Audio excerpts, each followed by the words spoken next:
కార్తీక మాసం 3వ రోజు 5వ అధ్యాయము. ఓ శివధనుస్సంపన్న జనకరాజా, శ్రద్ధగా విను. మనము చేసిన పాపాలన్నింటినీ నశింపజేయగల శక్తి ఒక్క కార్తీక మాస వ్రతానికి మాత్రమే ఉంది. కార్తీక మాసములో విష్ణు సన్నిధిని ఎవరైతే భగవద్గీత పారాయణమును చేస్తారో వారి పాపాలన్నీ కూడా పాము కుబుసములాగా తొలగిపోతాయి. అందునే 10-11 అధ్యాయాలను పారాయణ చేసేవారు వైకుంఠానికి క్షేత్రపాలకులవుతారు. ఎవరైతే కార్తీక మాసంలో తులసీ దళాలతో గాని, తెలుపు లేదా నలుపు గన్నేరు పూలతో గాని విష్ణు పూజను చేస్తారో వాళ్ళు వైకుంఠానికి చేరి విష్ణు సమభోగాలనుభవిస్తారు. ఈ కార్తీక మాసంలో హరిహరులెవరూ సన్నిధినైనా సరే, ఏ పురాణాన్నైనా సరే ప్రవచించేవారు సర్వ కర్మబంధ విముక్తులవుతారు. అలానే కార్తీక మాస శుక్లపక్షంలో వనభోజనము చేసిన వారు పాప విముక్తులై విష్ణుధామాన్ని పొందుతారు. జప, హోమ, పూజ, భోజన, తర్పణ ఫలాలతో పాపి, క్షుద్ర, చండాలాది అశౌచవంతుల యొక్క సంభాషణలను వినిన పాపం తుడిచిపెట్టుకుపోతుంది. కాబట్టి మహారాజా, కార్తీక మాస శుక్లపక్షంలో అన్ని రకాల వృక్షాలతో పాటుగా ఉసిరి చెట్టు కూడా ఉన్న తోటలోనే వనభోజనమును ఏర్పాటు చేసుకోవాలి. ఉసిరి చెట్టు కింద సాలగ్రామము నుంచి గంధ పుష్పాక్షతాదులతో పూజించి యథాశక్తి బ్రాహ్మణులను ఆహ్వానించి గౌరవించి వారితో కలిసి భోజనము చేయాలి. ఇలా కార్తీక మాసములో వనభోజనాన్ని ఎవరైతే నిర్వహిస్తారో వాళ్ళు ఆయా కాలములో చేసిన సర్వ పాపాల నుంచి తెములుకొని విష్ణు లోకాన్ని పొందుతారు. జనక జనపతి, ఈ కార్తీక మహత్యాన్ని భక్తి శ్రద్ధలతో విన్న బ్రాహ్మణుడొకడు దుర్యోని సంకటం నుంచి రక్షింపబడ్డాడు. కథ చెబుతాను విను అని వశిష్ఠ మహర్షి ఒక కథ చెప్పారు. ఆ కథ పూర్తిగా మీకు చెప్పడానికి టైం ఎక్కువ అవుతుంది అనిపిస్తుంది కాబట్టి నేను క్లుప్తంగా చెప్పేస్తున్నాను. అదేమిటంటే, ఆ ఒక్క బ్రాహ్మణుడి యొక్క కొడుకు ఏ విషయంలోనైనా సరే మంచిగా ఉండేవాడు కాదు, చెడ్డవాడుగా మారిపోయాడు.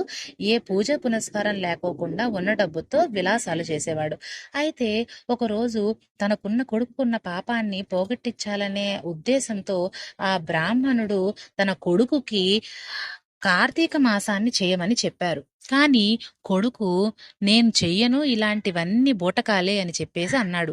అప్పుడు ఆ బ్రాహ్మణుడు కోపం వచ్చి, నీవు ఎలుకగా మారిపోవుదుగాక అని శాపం ఇచ్చారు. మరి శాప విముక్తి ఏం చేయాలి అని చెప్పేసి కొడుకు అడిగాడు.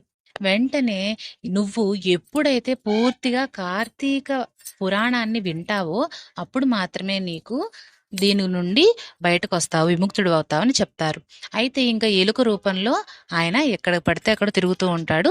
తిరిగిన తర్వాత ఒక రోజున మహర్షి అయిన విశ్వామిత్రుడు శిష్య సమేతంగా కార్తీక స్నానము ఆచరించి వచ్చి ఆ ఎలుక ఉన్న చెట్టు మొదలందు విష్ణుడై తన పరివారానికి పరమ పావనమైన కార్తీక మహత్యాన్ని వినిపించసాగాడు. ఆ సమయంలో దయాహీనుడు, పాపాల పుట్ట, అడవి జీవులను హింసించి పొట్ట పోసుకునేవాడు అయిన ఒక కిరాతకుడు ఆ ప్రాంతాలకు వచ్చాడు. అయితే అతను ఈ కథలన్నీ విన్న తర్వాత ఆయనలో కూడా ఆలోచన మారింది. మారి, ఏమిటండి ఇది అని చెప్పి వచ్చి అడిగారు. అడిగినప్పుడు అప్పుడు ఈయన ఈ బ్రాహ్మణుడు తెలుసుకొని ఆ బ్రాహ్మణుడు కథని మొత్తం పూర్తి చేశారు. ఇక ఆ కిరాతకుడు, ఈ ఎలుక, ఈ ఇద్దరూ కూడా ఈ మహత్యాన్ని విన్నారు. విన్న తర్వాత ఎలుక నుండి విముక్తుడై మళ్ళీ ఆ బ్రాహ్మణ కొడుకు అలాగా మారిపోయాడు, యవ్వనంగా అలా మారిపోయాడు. అలానే ఇతను, ఈ కిరాతకుడు కూడా తన ఆలోచనని, బుద్ధిని మార్చుకొని ఆ తర్వాత నుండి ఈ కార్తీక మాసాన్ని కంటిన్యూ చేస్తూ కూడా ఆయన తర్వాత సర్వలోకాలని పొందాడు. ఇదే దానిలో మనకి 6వ అధ్యాయము. శ్రీ వశిష్ఠుడు చెబుతున్నాడు, రాజర్షి జనక, ఈ కార్తీక మాసము 30 రోజులు కూడా ఎవరైతే శ్రీ మహావిష్ణువును కస్తూరి గంధాదులతోనూ పంచామృతాలతోనూ అభిషేకిస్తారో వారికి 10,000 అశ్వమేధాలు చేసిన ఫలితమును లభిస్తుంది. కార్తీక మాసములో సంధ్యావేళ విష్ణు సన్నిధిలో దీపారాధనను చేసినా దీపదానము చేసినా వారు విష్ణు లోకాన్ని పొందుతారు.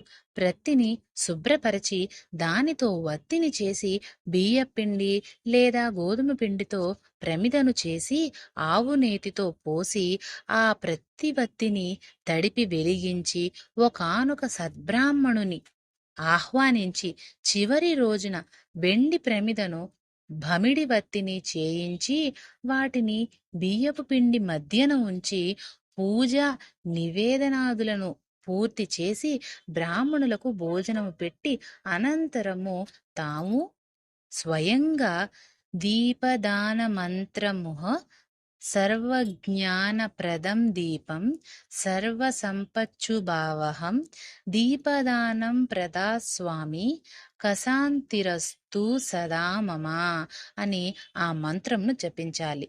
జ్ఞానమును సంపదలను శుభములను కలిగించే దైవ దీపదానాన్ని చేస్తున్నాను. దీని వలన నాకు నిరంతరము శాంతి సుఖములు ఏర్పడునుగాక అని చెప్పుకుంటూ పిండితో సహా ఆ దీపాన్ని బ్రాహ్మణునికి దానం చేయాలి. అలా చేసిన వారు అక్షయమైన పుణ్యాన్ని పొందుతారు. ఈ దీపదానము వలన విద్య జ్ఞాన ఆయుర్వృద్ధి అనంతరము సర్వభోగాలు కలుగుతాయి. మనోవాక్యాయ కృత పాపాలన్నీ సమసిపోతాయి. నిదర్శనార్థమై ఒక కథను వినిపిస్తాను విను అని ఇక మరో కథని తీసుకొచ్చారనమాట. ఈ కథలో ఏమైందంటే ఒక ఆవిడి విధవరాలన్నమాట. ఆ విధవరాలు తను ఇంటింటికి అడుక్కుంటూ వెళ్తారు. అడుక్కుంటూ వెళ్తూ ఆ వచ్చిన డబ్బులతోనే ఆవిడ బతుకుతూ ఉంటారు. ద్రవాన్ని కూడా అడుగుతారు. అదే చేస్తారు తప్ప ఏనాడు కూడా విష్ణు జపము ఏమి దేవుడు కూడా పూజించరు. ఆ తర్వాత ఒక బ్రాహ్మణుడు ఈవిడ్ని చూస్తారు. చూసి ఈవిడ చాలా పాపం చేసిందని తెలుసుకుంటాడు. ఈవిడికి నరకం తప్ప మరో లోకమే లేదు అని చెప్పేసి ఆయన అర్థం చేసుకొని వెంటనే మంచి ఉద్దేశంతో ఆవిడ దగ్గరకు వచ్చి, ఓ అమ్మా, నీవు చేసినవన్నీ పాపాలే. ఈ శరీరం ఏది మనది కాదు. నీవు ఇవన్నీ తెలుసుకోవాలి.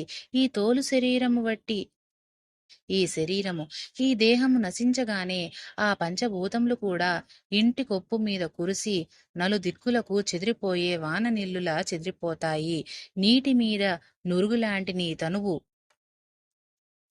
నిత్యము కాదు, ఇది శాశ్వతమని నమ్ముకున్నట్లయితే ఆశల అగ్నిలో పడే మిడత వలె మసి కావడమే తప్ప మేలనేది లేదు. మోహాన్ని భ్రమలను వదిలిపెట్టు. దైవమొక్కడే శాశ్వతుడని భూత దయకారుడని గుర్తించు. నిరతము హరిచరణాలనే స్మరించు. కామమంటే కోరిక, కోపమంటే దురాగ్రహం, భయమంటే ఆత్మానాత్మీయ భంగత, లోభమంటే ధనవ్యయ చింత, మోహమంటే మమతాహంకారాలు. ఇటువంటి ఈ ఆరింటిని వదిలిపెట్టు. నా మాట విని ఇక నుంచైనా కార్తీక మాసములో ప్రాతస్నానాన్ని ఆచరించు. విష్ణు ప్రీతికై భగవదర్పణంగా దీపాదానము చెయ్యి. తద్వారా అనేక పాపాల నుంచి రక్షింపబడతావు అని హితువు చెప్పి తన దారిని తాను వెళ్ళిపోయాడు. ఆ తర్వాత ఈవిడికి కూడా జ్ఞానోదయమయ్యి ఆ సంవత్సరం కార్తీక మాసాన్ని చెయ్యాలి అని ఖచ్చితంగా అనుకొని ఆ వ్రతాన్ని ఎలా ఆచరించాలో అలానే ఆచరించారు. వెంటనే కార్తీక మాసము నెల రోజులు ఆచరించి చివరి రోజున చక్కగా బ్రాహ్మణ సమారాధన కూడా చేసినది. తక్షణమే ఆమె బంధాలు నశించిపోయినది. విగతాసువై విమానారూఢురాలై శాశ్వత సర్వభోగ సౌఖ్యాలను పొందినది. కాబట్టి రాజా, కార్తీక మాసంలో అన్నిటికంటే ప్రధానమైనది దీపదానము.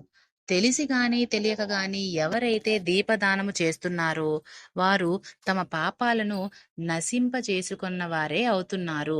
దీనిని వినినా చదివినా జన్మ సంసార బంధ విముక్తులై విష్ణు భక్తి పరాయణులవుతారు. 3వ రోజు పారాయణం సమాప్తము.